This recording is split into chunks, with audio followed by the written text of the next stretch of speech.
Hello, I'm Becca Beckaloo. Welcome to my garage. It's my bike. Hope you like it. It's a nice view. I'm going to be going over how to do a proper formed squat today. Squats are super trendy right now. Why? Because all the girls out there want to build their butts. Probably guys too. So I'm going to go over how to do it right, because so often that we don't do exercises correctly, and then you're not even working the targeted muscles. So what muscles are you using? You're definitely using your glutes, right? So your booty, you're using your glutes, you're using your hamstrings, you're using your quads, you're using your calves, and you're using your core. You're just gonna be doing like a standard regular squat today, but with a front squat, you're definitely activating your core more. So keep that in mind as you try them. Disregard my face. I got stung by a bee the other day, and I'm still having an allergic reaction. And I am using these cute little risers to elevate my heels. I have really, really tight calves, so these allow me to sit into a squat further. Ankle stability, these are great for ankle stability. So if you have any like calf, ankle issues, or you just want to get deeper into that squat, please definitely use these. Otherwise, just put your little feeties on the floor. I will be using dumbbells just for the sake of ease, because everybody seems to have a dumbbell or two lying around at home. Why would you be thinking about doing squats besides aesthetics? Well, one, it's really good for your balance, right? Especially if you're not doing them on a static machine. If you're doing them with free weights, either the bar or dumbbells or kettlebells, whatever weight you have, a small child, put them on your shoulders. That's really gonna work on your balance. It's also gonna increase bone density. So as we age, that becomes really, really important with a decrease in bone density. So you want that tension, or your bones to be under that tension in order to keep them nice and strong. And then of course, you want to build muscle. We want to be strong, and having toned legs is one of the best ways to do that. So come with me and I will show you how to properly do a squat. To start off, I'm going to step up onto my risers. Everybody else who's not stepping onto risers, don't step onto risers. Imagine though that you are screwing your feet into the floor, right? So you're gonna twist it in, and then you're gonna lock it in. And really where you wanna carry the weight is over your midfoot. So we don't want our weight all the way back in our heels, we don't want them high up on our toes. We want it centered right over our midfoot. You're gonna rack that weight up high on your shoulders. You can do it in the front too. Again, that's a front squat, but we're gonna be focusing on a back squat today. So sit down nice and low. Our knees are gonna track over our toes, and then we're gonna stand up straight. Big thing here is you wanna pack your lats, right? Take that weight and then draw your lats down and back away from your ears. So your shoulders need to stay out of your ears. You shouldn't be hunched up like this, right? Nice, open, proud chest. Tuck the tailbone under. Girls, no booty pop. Boys don't do the booty pop. It's not cute, doesn't help you, right?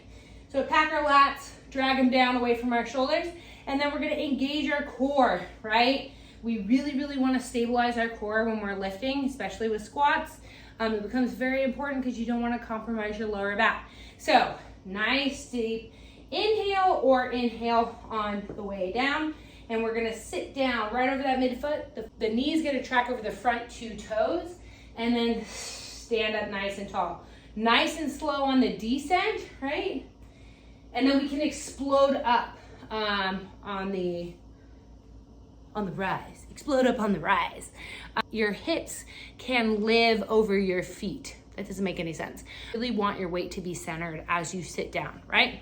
So sit down nice, slow, and controlled, and then exploding up.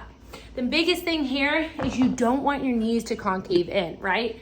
So you don't want your knees to knock together at the bottom. A lot of times this is gonna happen if you have muscle deficiencies or you're new to squats. You're gonna either pull your knees in and then struggle to get up, or you're gonna be cockeyed to one direction. If you get stuck at the bottom, what I want you to think about is you're here, swim those knees out. See how I'm exaggerating? You don't have to push them this far out, but you're pushing your legs out to stand up nice and tall, right? So if you get stuck at the bottom, you're like, oh my gosh, either one, lower your weight, or push out to stand up. What we don't want to have happen is the knees to knock together in the center. Feet shoulder width apart, our toes are slightly pointed out, and we're gonna sit down nice and low, and then stand up nice and tall. You can see how my knee is coming over my first two toes, right? I'm not way back here. My chest is upright, and my lats are engaged. And then we push all the way to the top. We really are only looking for parallel or slightly past 90. There's no need to go further than that. So sit down nice and low and then push out towards it. Okay, so the keys to remember, I'm sweating profusely. Okay, so the keys to remember when you're gonna do a squat. Doesn't matter where you're doing the squat, right? I don't care what weight you're using, this is something that you need to remember.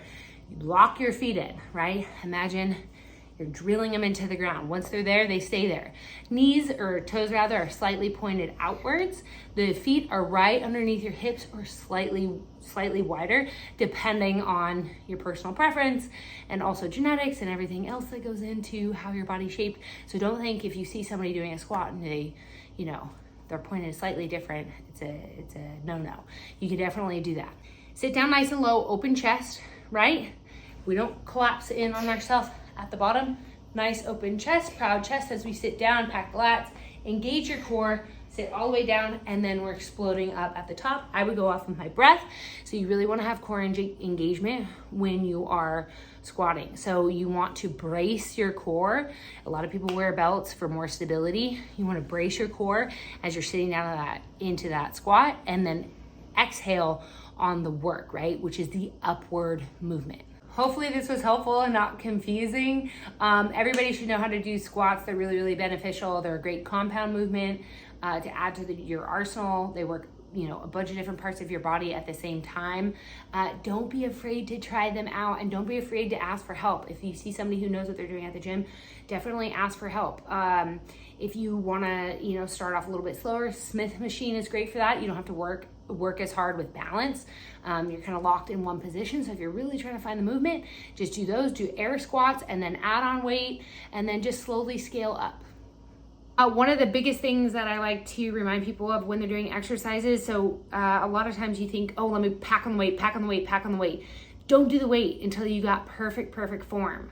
What happens when we compromise on form, and this doesn't mean push yourself, definitely push yourself, but going till failure means that your form is compromised. So you can go up until your form is compromised, but then back off. So if you really can't complete, you need to modify or lower the weight. There is no shame in that game. That's how you get stronger over time. So keep that in mind when you're lifting. Definitely try out and audition the movement first, feel good about it, and then start to gradually add on weight once you have absolutely fire form.